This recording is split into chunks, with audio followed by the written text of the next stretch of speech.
Ladies and gentlemen, boys and girls, children 18 plus. You are tuned in to the Lone Officer Podcast with me, Dustin Owen, and my main man, JC. John Coleman. Dio, what is poppin'? I am loving your outfit. Straight up, except for the Red Sox hat doesn't necessarily match the maroon Nike t-shirt. It's like the same color family. Is it the same color family? Like, you know, like if you look at the color wheel and you look at which one's like opposite, it's like the same because it matches the interior of the watch. Whoa, wow. Come on. You know you are on point and on fleek when you're looking. One, the Nike Shock does match the T-shirt to a T. It's a Nike. It's a Casio G-Shock. But is a Casio G-Shock. Yeah, I just had to correct. And then when you look at the face of the watch, the face of the watch matches the baseball hat on your head. But it's not. But a true story. I can't tell the time. You don't need to. I know, it doesn't matter. Do you think my watch right now is telling accurate time? And here's the problem with fancy watches. You have to literally wind them up daily or go spend the $79 on a watch case that you can put on your dresser that rotates just enough. It's like battery powered. Didn't know that existed. Yes, because fancy watches don't have batteries. So they tend to self-regulate on motion. So, like, I'll put my nice watch, which I only own one nice watch. My wife bought it for me like 10 years ago now. Invictus. Maybe 11 years ago. I think she bought it for me for our 10-year wedding anniversary. We've been married 21 years. So she bought me this Breitling that I absolutely love. And most people who watch us on YouTube, you see me wearing it a lot. I almost wear it every single day. Thick. Except when I like to wear my Garmin watch, because I prefer my Garmin way over an Apple Watch. I owned an Apple Watch for like 2 years, garbage. Garmin watch, phenomenal, especially for training. So anyhow, I'll put my Breitling down, and I won't wear it for 2 or 3 days. I pick it up. Be dead. Yes, because I won't go spend the $79. Right. Well, God forbid, last time I wore this watch, I was at the Masters, true story, and a lady came up to me and said, "Excuse me, sir, do you know what time it is?" And I looked at her like, "Of course I don't, because you can't bring phones or anything else in there." And then she looked at me, looked at my watch, and I was like, "Oh, shit. Sorry." So, yeah, that was like... This watch hasn't worked for a decade. Yeah, this watch has not worked for a decade, lady. It is a fashion statement. That's all it is. We're going to make some statements today. Oh, gosh, let's go. Yeah, you ready to go? Yeah, are you diving right in? Yeah, I think we're going to dive right in. Bullshit. Yeah, dude, it's Friday. I know. You ain't got no job. You ain't got shit to do. I'm going to get you high. Yeah, we're going to get people high on... the knowledge or something. I don't know if we're going to go knowledge today. I mean, it may be a hyperbole today. I just went to Cookies this morning, so I'll be fine for the weekend. Oh, good for you. Yeah, man. Cookies is your spot? Yeah. Not True Leave? True Leave is garbage. Look. Okay, so Cookies. Yeah, sorry. Yeah. Spell that for me. Cookies just like in the jar. Okay, it's a store though. Yeah. It's a shop. I hope one day I'll get paid. Yeah, it's just one day I'll get paid for this. Shout out Cookies. Exactly. Like, so here's me. I'm kind of on episodes saying I can't wait until JC and I have made it to where we're doing 3-hour episodes 5 days a week, live radio call-in format. Yeah. All you want is for us to achieve that if Cookies is going to sponsor us. I mean, one day. You put it out there in the universe. You never know. Yeah. This podcast has been... Right now, this podcast is sponsored by TLOPonline.com. Yeah, exactly. If you're a mortgage loan originator and you are looking for coaching, training, help with scripts, you want the tools, the trackers, the links to the resources that every top producer has, we got you covered. Come become a member of our community. Come on over. Yes. If you want to see behind the scenes, reach out to Nikki Ray on our team. Yep. Nikki will do a free 1-hour one-on-one consultation with you. She will walk you through why so many loan officers from coast to coast are signing up. If you are not a mortgage loan originator, do not go there. There ain't nothing on that website for you. But if you're a mortgage loan originator, you need to invest in your business. This is a great place to start, especially if you're not already investing in your business. There you go. So there we go. There's our one sponsor. Ourselves, yes. Yes. Pat myself on the back. Yes. You know, Mindset Summit. I had never heard of Mindset Summit, but Mindset Summit is something that we're going to be looking to participate in. Okay. They have an event coming up in the Dallas market on October 26th. Talk to Sam. Sam's dude. I can't wait to get to know him better. How about them Cowboys? I don't know. Sam's from like Vegas originally, or actually he's from Southern California originally. So the event, events, it's like a top-notch event, invite only. They're gonna have like 200 or 300 top producing realtors, 100 lenders there. T.O. Terrell Owens is gonna be keynoting and speaking. Yeah, but I just want to give a shout out to Sam. I had a great call with him yesterday, And I really wished I could have made his event. He's like, dude, come on out. I looked at your schedule, looked at my schedule. I literally fly in from Atlanta on the 25th. We have our TLOP exclusive at noon on the 25th with Jeff Zempfer. I'm not going to reschedule that. I'd want us to be in Dallas by 4 p.m. I checked Southwest flights. It'd be tough. But then something very important showed up on my calendar. I have daddy-daughter date night. Shout out daddy-daughter date night. Yep, I'm taking my daughter to see the play Annie that night, at which point I had to tell Sam, dude, I so want to be there. My FOMO's kicked in. I want to continue to build this relationship with Sam and his crew over at Mindset Summit. There you go. But it's going to have to wait for his next event. But if you're in the Dallas area, y'all should check it out. We're going to send Nikki. Yep. Nikki's going to drive because she lives in Waco, Texas. Nikki on our team is going to drive from Waco to the event, and she's going to participate. She's going to scope it out. But ultimately, what I was talking to Sam about is I would love to be there as a presenter. Let me do an hour keynote. Let me moderate a panel. But most importantly, let's let you and I get there. Let us podcast. Let us, dude, Sam's story is legit. Amazing. So I can't wait to actually interview Sam. Okay. But then you look at his speakers. Some of the best in real estate and mortgage are attending his event. What great interviews we could get. Or better yet, T.O. How cool would it have been to have Terrell Owens himself sit down with us, even if it was only for 15 or 20 minutes. Right. Unfortunately, that's going to have to wait because I just can't cram it in. But if you're in Dallas, y'all should check it out. It's on the 26th. If you need more information, reach out to Nikki on our team. But I'm pretty confident the name of the event is Mindset Summit. Word. Yep. So anyhow, that's that. You opened up Pandora's box, didn't you? You thought I was going to jump into the episode. You were, but then I just showed my watch and just threw your shit way off the rails. Exactly. Well, I'm kind of cantankerous, kind of ornery. Feeling kind of honored this morning. You got notes. I got hella notes.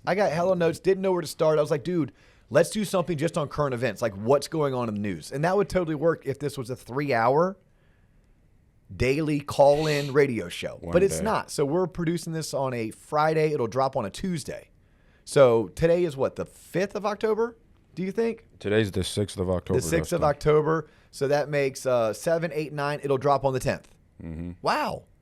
My childhood best friend's birthday is October 10th, Brian Miller. Oh. Shout out to Brian Miller in San Diego, California. I was going to name someone else. That shit could have got awkward. You know Brian Miller. I know. We went to the Dodgers game with him 2 years ago. I know. Yeah, he drove us. I know. Yeah, it's also my wife's cousins. We call them the twins, Jacob and Connor. It's their birthday on the 10th. Shout out that you're actually close to your family members and extended family because most people ain't. Yeah, so here's what we're going to talk about. I don't know how we're going to title this. Something along the lines of not Armageddon is coming, not get ready for the bloodbath. It won't be a soft landing. Yes. How about prepare for the hard landing? Prepare for the hard landing. I like that. Yes, prepare for the hard landing. Yeah. Y'all, I'm not an economist, right? Logan with Housing Wire, economist. You should go follow him. Barry Habib, not an economist, but way closer to being an economist than someone like me. And he has a lot of friends and researchers that are economists. Listen to what Barry's saying. Listen to what Logan is saying. Check with your local economist. If you're in Orlando, if you're a UCF guy, check with Dr. Sean Snaith. He's one of my favorite local economists. NAR has economists. Zillow has economists. Freddie Mac, Fannie Mae, like, they're everywhere. I am not one. What I am is someone in the trenches. What I am is someone who lives and is involved in their community. What I am is someone who is observant, right? Who just gets up every morning, opens his eyes, takes a deep breath, smells what it smells like, intently listens, and just starts noticing. And what I'm noticing is that, in a way, we are being duped. We are being duped by the Federal Reserve. We are being duped by monetary policy.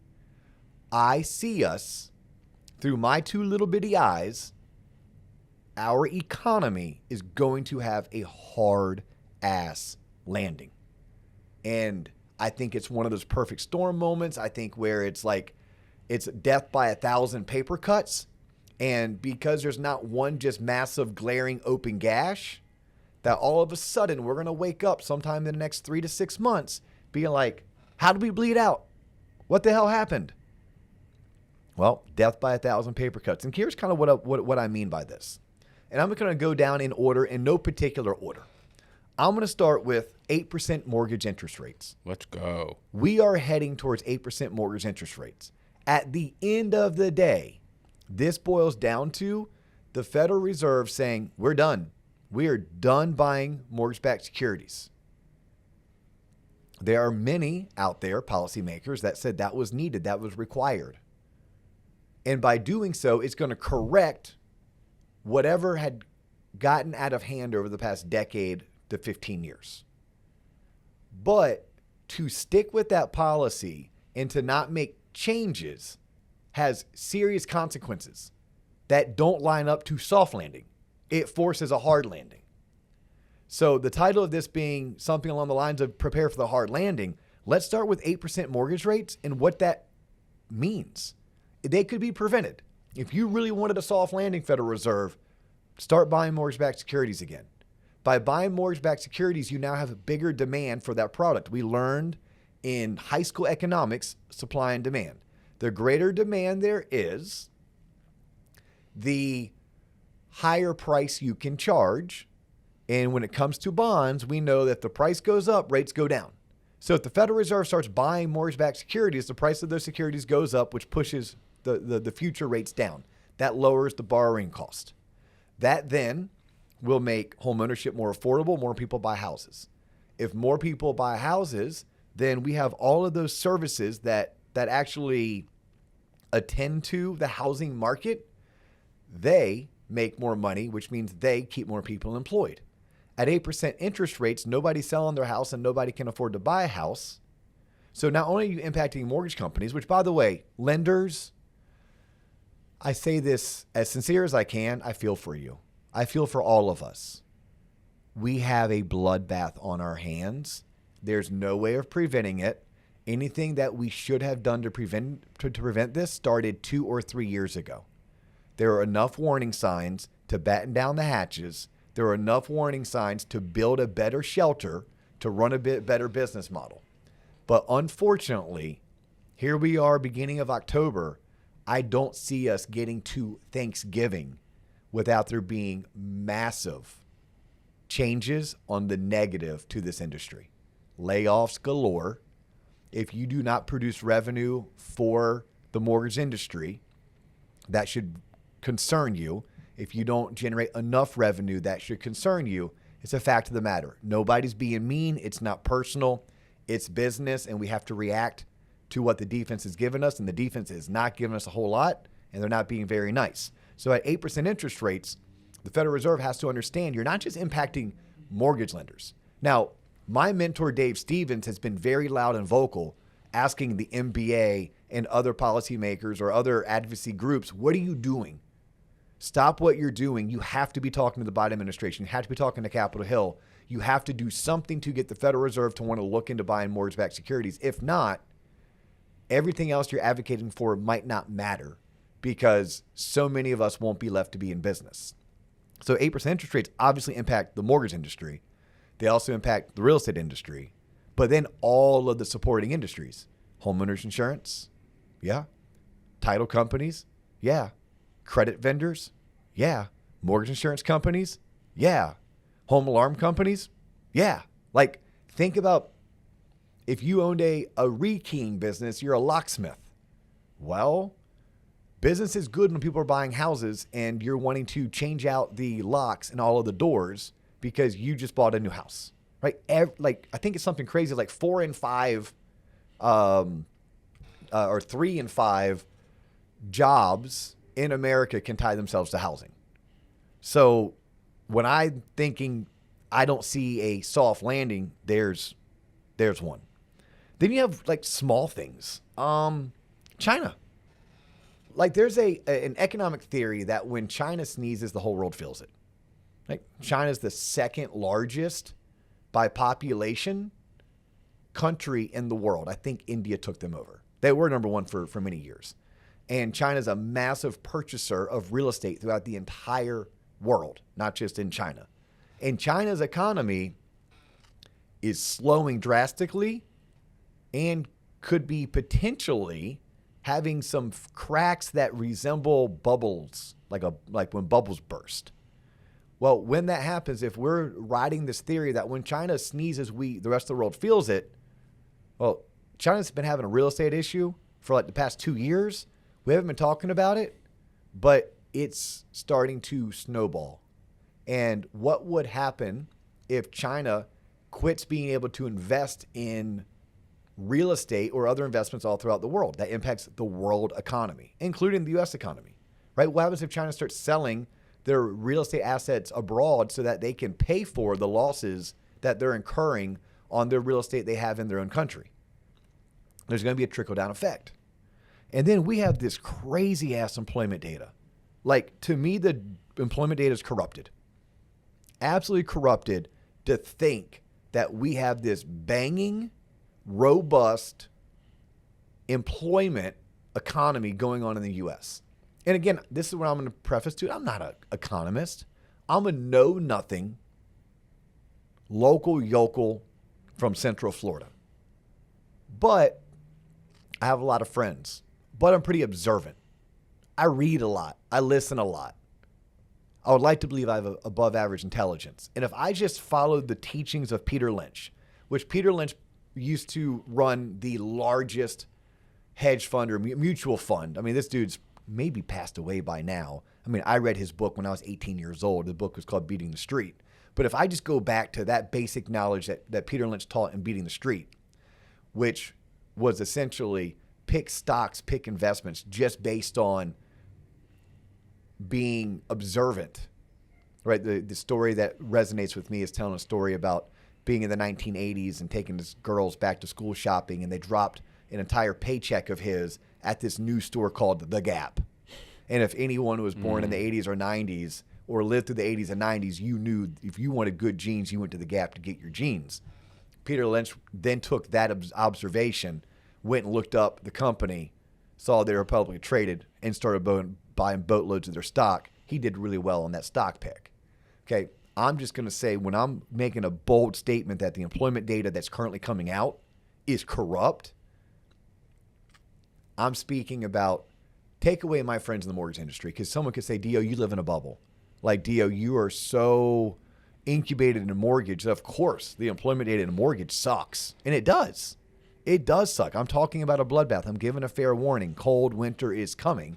I'm also talking about that being an opportunity, because for those that are left standing, you are going to be Lieutenant Dan and Forrest after the hurricane goes through Gulf Shores, Alabama, and now you are the king shrimp catching boat of the fleet. I very much am Lieutenant Dan up in the bird's nest. The storm is here, and I'm MFing God saying, bring it on, right? And many people should be like that, especially if you feel like you haven't built a house of cards. You have perseverance. You are an endurance athlete. But the mortgage industry is going to go through its rude awakening, its bloodbath, its cold winter. And I'm telling you that my blinders aren't on just because I'm only looking at the mortgage industry. I have a really good friend of mine. He is a recruiter, not a mortgage recruiter. He is a recruiter. He works for one of the largest recruiting firms. He and I had lunch 6 months ago. He said, bro, it's rough. 6 months ago. He doesn't recruit just in Central Florida, by the way. He recruits all throughout the United States. He's like, it ain't looking good. I look around my neighborhood, talking to my neighbors. I live in a upper middle class neighborhood, a gated community. It ain't where rich folk live, right? Like we send our kids to public school. We don't belong to country clubs. You know, that's my neighborhood. But there's not one of my neighbors that's out there balling. There's not one of my neighbors that's like, oh my God, my company's killing it, right? I have neighbors who are talking about, oh, my company's being sold. Okay, what does that mean? Someone's cashing out. What typically happens when a company gets sold? They tend to then right size, downsize, and try to figure out how to make it more profitable, right? So I was talking to a buddy of mine who was talking about his cousin. His cousin works outside a mortgage. His cousin just had his comp plan changed. They're pulling away commissions. They're going to put everyone else on salary. That sounds great, but no. What it means is the company he works for is finding ways to cut excess cost. They're doing so by changing comp because they don't want to tell someone they're cutting their pay, so they're going to reorganize the pay. No, they're trying to find a way to pick up an extra $300,000 $3 million in payroll expenses. So then I was on the phone with a friend of mine. She's an HR manager. Actually, she's a VP of HR. And I was actually talking to her about, what do you think about these employment numbers? She's like, it's not what we're seeing. She said, if there's jobs out there to be had, because that's the whole saying. Oh, there's all these job openings. Where at? Yeah, I mean, it's to be a barista at Starbucks.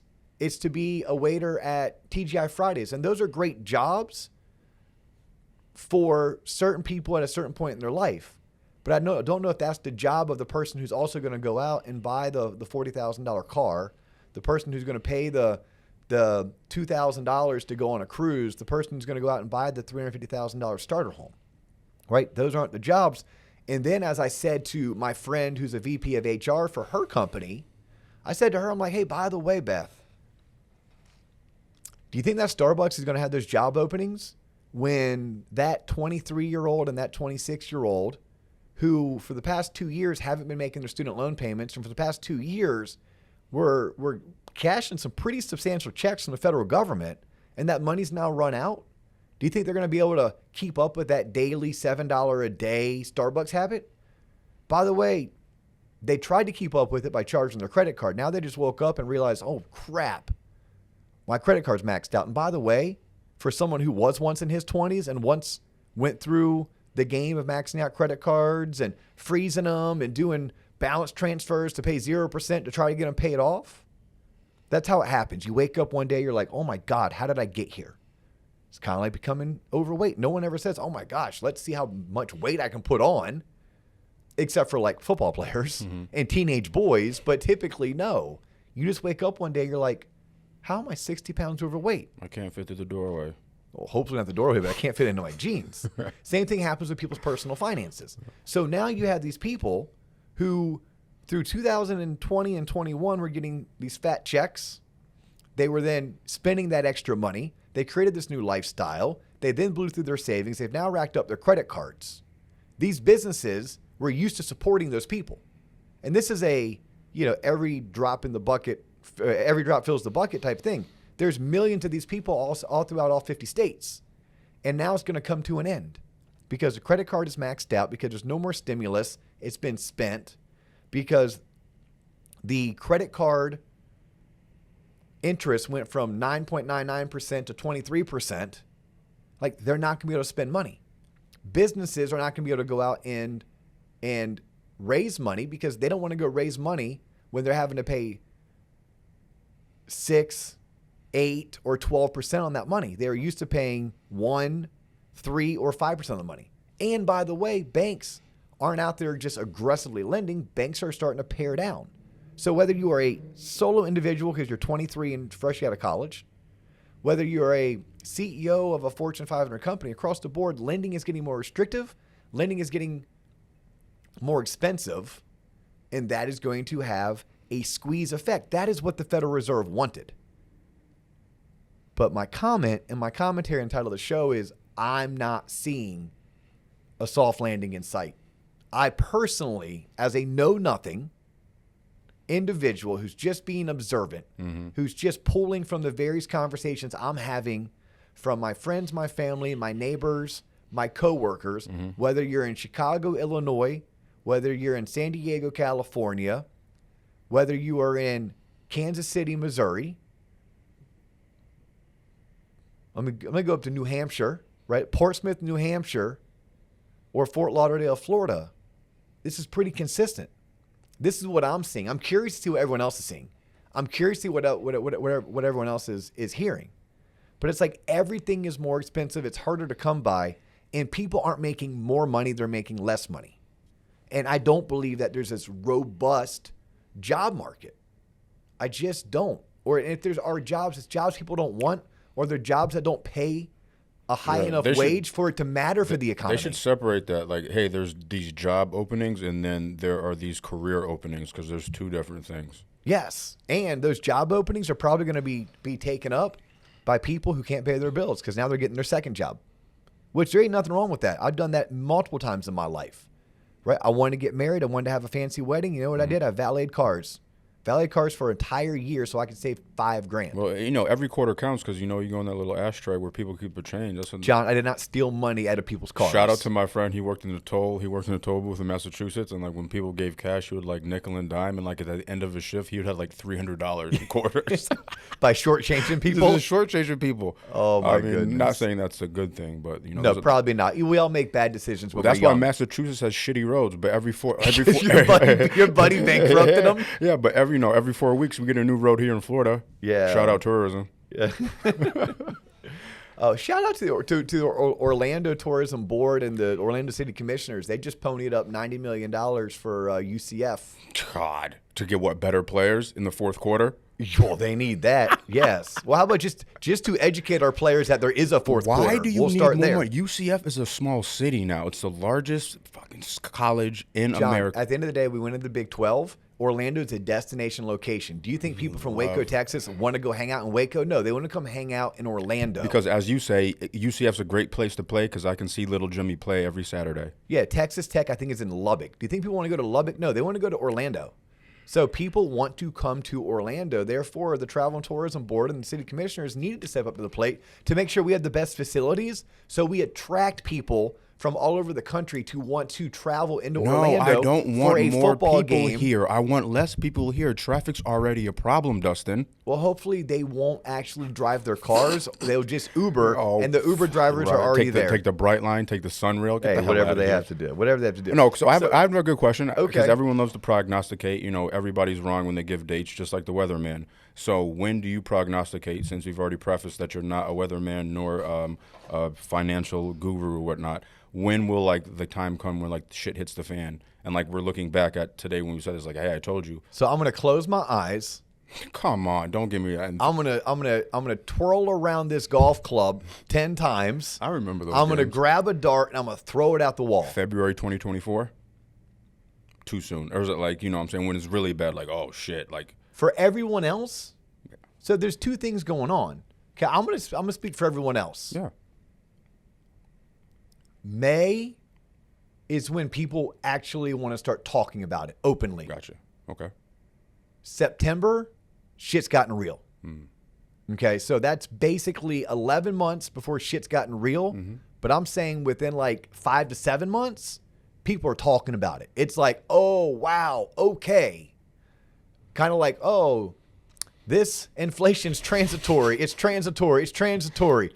Oh, shit. Did I say transitory or did I say transportation? Yeah, it wasn't transitory. Soft landing, soft landing, soft landing. Whoa, what? No, I meant hard landing. Hard. Yeah. I think by May we start talking about it, like openly. By we, the pundits, the talking heads, the scrolling, the TV the shows at the bottom. Yeah. Yeah. All of the news publications that I try to click on, and they're like, you must be a subscriber, pay us $9.99 a month, and I'm like, God. Yeah, Wall Street Journal. But yeah, that would be my, blindfold me, spin me around a golf club, make me shotgun a beer, then throw a dart. That's what I'm gonna come up with. Great news for our mortgage professionals and our real estate professionals. Great news. Let's end on a positive. Ding, ding, ding, ding, ding. Great news. Yeah. Clickbait. Y'all, we have been in our recession since May of last year. Yeah, so we're already in the storm, y'all. We are literally month 18, month 19 of our recession. I'm telling you, we will start talking about our recession ending in March. We will be out of our recession by August of next year. We have to get through these next 3 to 6 months, and the next 60 days are going to be brutal.